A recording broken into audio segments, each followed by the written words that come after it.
To make this candy wrapper zipper pouch, you need at least 8 to 10 square lollipop wrappers, a 9-inch zipper, a fat quarter of 100% cotton fabric or equivalent scraps, and a half a yard of iron-on vinyl. You can buy this in the box or by the yard. As always, you need some tools, and these are a rotary cutter, a ruler, sewing clips, tissue paper, an ironing surface. I usually use a small thin piece of wood, and an iron, but that didn't make an appearance because I'm guessing you know what an iron looks like. First things first, grab your bunch of wrappers and look for holes or tears that might make it more difficult to work with while you're making the pouch. For this 9-inch zipper pouch, you're going to want at least 6 wrappers that meet your standards. It's good to have some extras too, just in case. The next thing we need to do is get our lining fabric ready. You need 2 pieces of fabric that measure 9 inches by 5 inches. I purposely cut the fabric bigger than the final pouch, just in case I need a little extra length. The fabric is ready to go, so now we need to get the materials ready to make the wrapper panels. To make this happen, you need to cut 4 pieces of iron-on vinyl measuring 9 inches by 5 inches. Again, we're leaving it a little large just so we have some extra space. All the materials are prepped, so it's time to start making the candy wrapper panels. Before I start working with the vinyl, I like to press all the wrappers first to ensure that they're flat. Make sure to cover them with a Teflon pressing sheet or parchment paper to protect your iron and to keep from melting the paper. Now it's time to craft your design. Look at each of the wrappers to determine which ones will be joined with the others. Then lay them out on the vinyl to see where you want to trim them to fit the 9-inch length of the pouch. There will be some extra vinyl on the top and bottom because we purposely cut it bigger than needed. When I'm making these, I like to remove the business-related text from the sides of each of the wrappers to accommodate my design. You've decided what you want the design to look like, so you need to trim the wrappers as needed. You can do this one at a time, or if you're like me and just want the text gone, you can layer the wrappers and cut them all at once.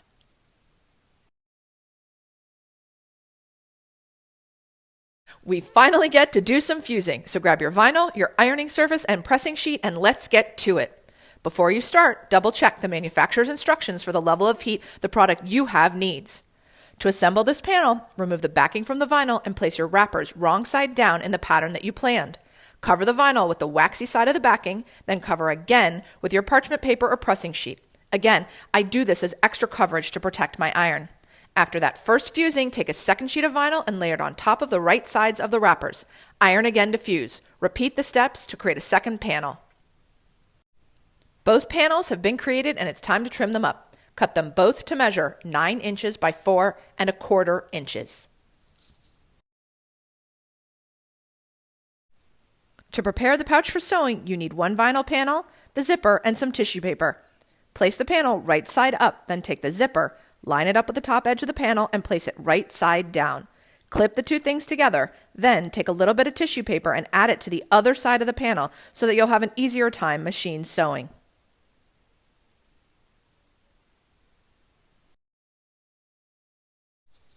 Place the panel tissue side down and use a 1/4 inch seam allowance to sew the vinyl and the zipper together. To prepare the second panel, it's sometimes easier to unzip the zipper. Then, pay close attention to the direction of the panel and line up the edge of the zipper to the top edge of the new panel and clip.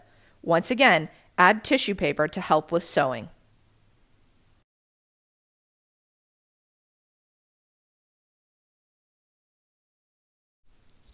Just as before, use a 1/4 inch seam allowance to sew the pieces together. Once they're sewn together, turn it over to remove the tissue paper.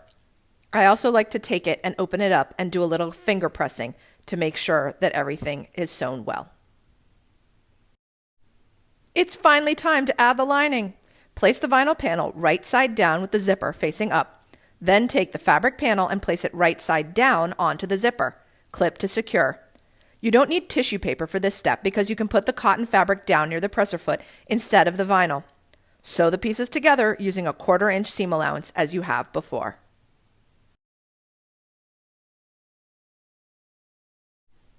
For this second piece of lining fabric, place the panel with the lining so that the right side of the fabric faces up. Then finger press so the whole zipper lies flat. Take your second piece of fabric and place it right sides down onto the zipper. Line up the edges and clip together to prepare for sewing. Yes, that 1/4 inch seam allowance is still your friend. As you can see, sometimes you need to use both hands while sewing vinyl. It just needs to be helped along a little bit. With all the pieces sewn together, it's time to clean up the lines. As I mentioned earlier, I purposely have you cut the fabric and the vinyl a little bit bigger than necessary. I do this because I'm never sure how the wrappers will flatten and want to have some wiggle room. So just take a moment and clean up your lines. The height of the purse should be around 4 inches and the length 9 inches. Because we want the seams to be hidden, lay out the pouch so that the right sides of the vinyl face each other and the right sides of the fabric face each other. Start clipping around the whole rectangle. I like to pay close attention to where the zipper ends meet and clip that early on so that it lays the way I want. You also want to add tissue to one side of the vinyl portions for sewing. When clipping the fabric together, use clips to mark a 4-inch turning hole in the center of the bottom edge. Once that's done, stick your hand through that space in the clips to unzip the zipper so that you can turn this right sides out. Okay, before you start sewing again, did you unzip the zipper? Please double check. And yes, I've made that mistake enough to make sure to warn others. Let's get back to sewing. For this step, you want to start with the long edge of the vinyl, tissue side down. Use a 1/4 inch seam allowance as you sew all around the rectangle except for the 4-inch turning hole. There's just one more sewing step and we're done. First, turn the pouch right sides out. I recommended a larger turning hole because the vinyl isn't as flexible as the fabric. Poke all of the corners out gently. Use your sewing clips to line up the edge of the turning hole, then sew the fabric together. Now, push the lining to the inside of the pouch. Sweet! It's all finished!